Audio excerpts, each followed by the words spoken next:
What's up, everybody, and welcome back to the channel. Today I'm back out here at one of my favorite spots. I know you guys see me out here a lot, but we're at Fayette County Lake. Given the current economic environment with the daggum high gas prices and everything, and just how much the old Ford right there loves to drink gas without a trailer behind it, it's just a whole lot easier to stomach making this little trip just a couple miles from the house to do a little bit of bank fishing rather than dragging the boat around somewhere and spending a daggum fortune on gas. But my intentions are to mainly throw around a wacky rig, and actually another lure too that you guys probably hadn't seen a whole lot of in a while. I know you've definitely never seen it on my channel, but I was actually digging around in some old stuff that I had, and I came across some old Ziploc bags that I had put away of some of the old banjo minnows. We're gonna toss those around out here for a bit also, see if any of these Fayette County Lake bass are interested in them. But if you are enjoying the content that I've been putting out, make sure to smash that like button. Also, if you'd please consider subscribing to the channel if you're not already, that would be greatly appreciated. But y'all stay tuned, let's see how it turns out. I'll tell you what, it's pretty daggum hot right now. A daggum weather app, I use WeatherBug. It's showing 95 degrees with 106 heat index right now. It's burning up.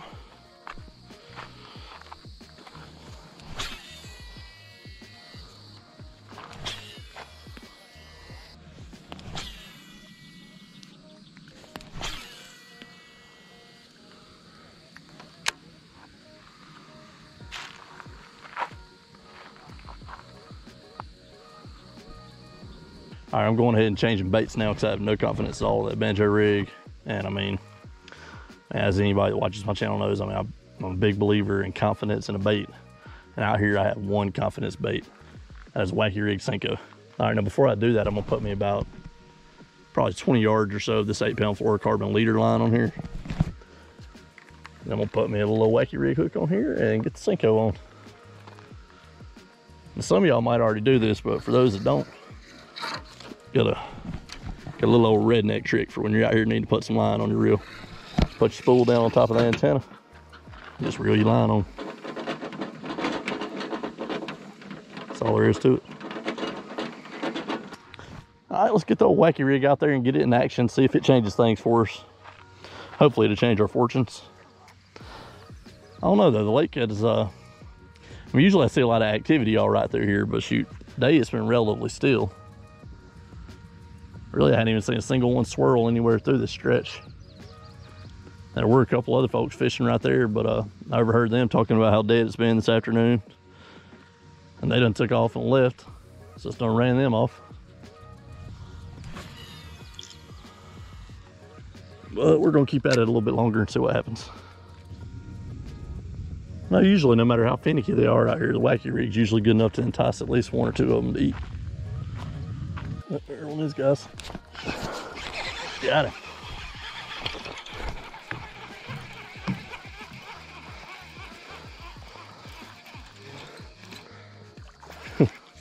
Swimming right at us, and then both fire. Little bitty dude.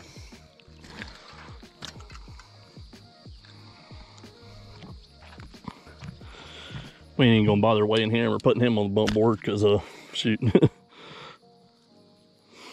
With that tournament lasting a month, this little guy right here, he ain't gonna be worth nothing. That's the first fish of the evening right there out here on the Wacky Rig. I knew I needed to make the swap over to that thing. All right, let's let him back, let him grow. Hi, bud.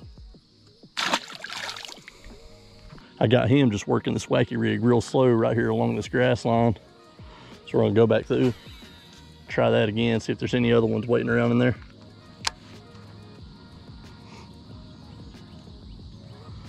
It's a real subtle bite. He just kind of picked it up and started swimming towards me. Noticed a whole lot of slack in the line. That's the only reason I noticed he was there.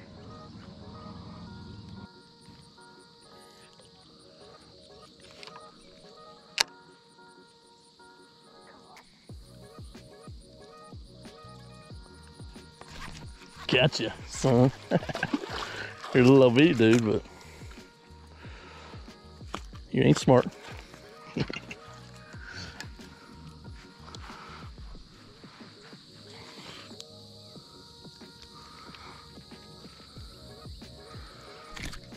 Hey, you calm down, buddy. You're too little to be that feisty. That's a pretty little guy. That's some nice dark coloration to him. I saw him, I was over there fishing out towards the main lake. I saw him swirl on something right here in this little hole in the grass. So I just came over here and I pitched my wacky rig in it. And shoot, he just about immediately bit it. All right, buddy, you go back and grow some.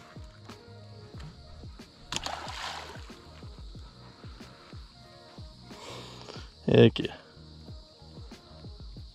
I knew I was gonna catch that one. I knew there wasn't no way that he just moved right there in that little hole. I was gonna be able to resist the wacky rig when I come over here and pitched it in it. Gotcha.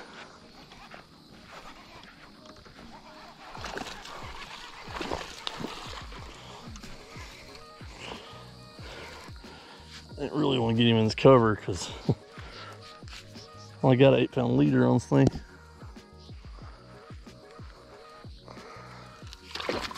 There you go. Appreciate the assist there, buddy.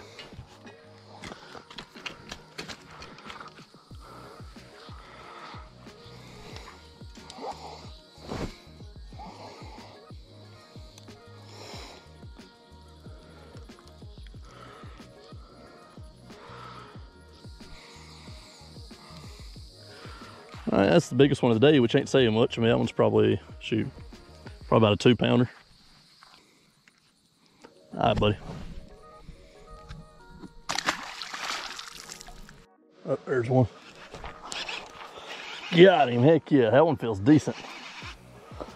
That one might actually be measurable. I hope so, because really my main objective today was to get at least one on the board, maybe a couple for the Shane Flint tournament. It's gonna be the best one of the day. Still don't know if it's worth measuring though. Yeah, still a little small fish.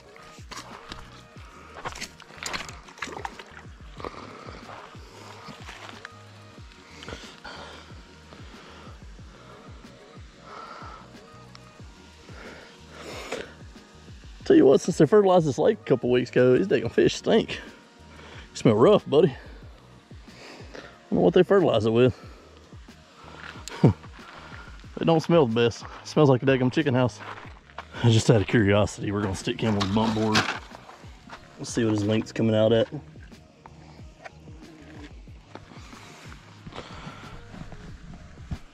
I mean, let's say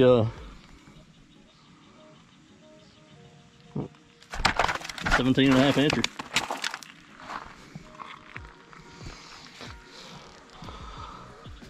At least 17.5. I'm not gonna bother putting the number next to him and actually submitting him. So like I said, I want to get 3 over 20 inches. I mean, within a month's time period, I imagine I can do that. We'll see though. All right, buddy, go back and grow some. Now, somehow or another, through the 4 fish that I've caught, I'm actually still on the same Gary Yamamoto Senko. Now, usually by this point, I've done went through at least 2 Senkos. This one is still hanging on for dear life. He is used and abused. What just happened there?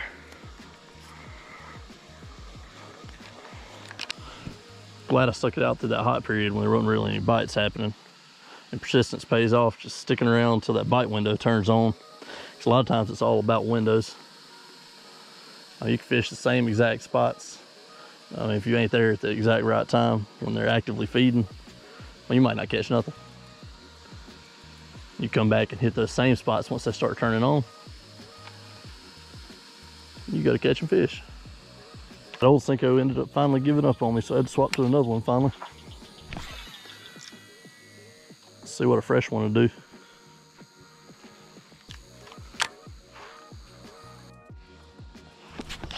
There he is.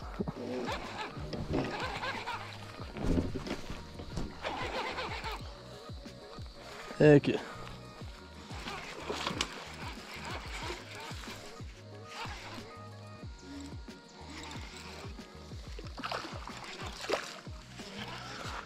That's probably the best one of the day so far. It's a daggum skinny one, but definitely the longest one of the day.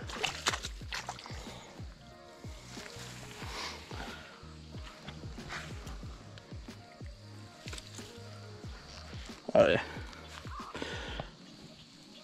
We will definitely put him on the bump board to measure for the tournament, no doubt. Now let's go see how long that one is.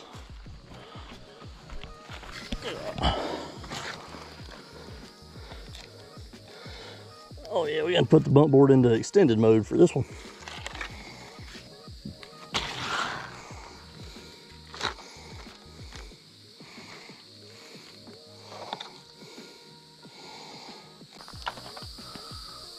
So he is just a hair over 19.5 inches long. I'll let this girl back and let her grow some. We'll see you later, fish.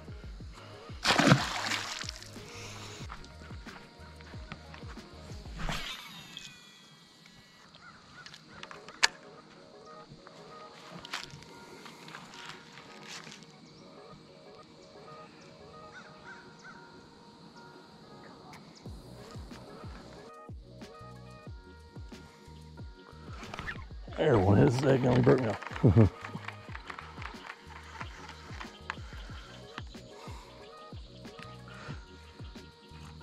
I knew I should have retied that one. Wasn't that big, but I felt my line after that last one, that last decent sized one. Felt a bunch of nicks in it, but for some reason I elected not to retie.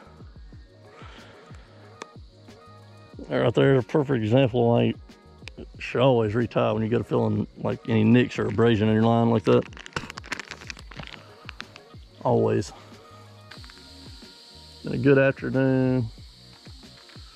Bent the rod a few times. Got some bass thumb going. Watched a beautiful sunset. Listening to the bugs chirping, the frogs hollering. Don't get no better. I'm gonna get this cast on in, then I'm gonna make one more, and I'm gonna take it on to the house for the day.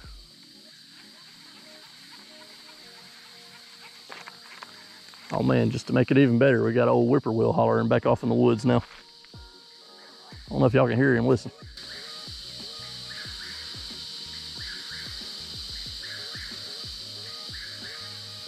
All right, last cast.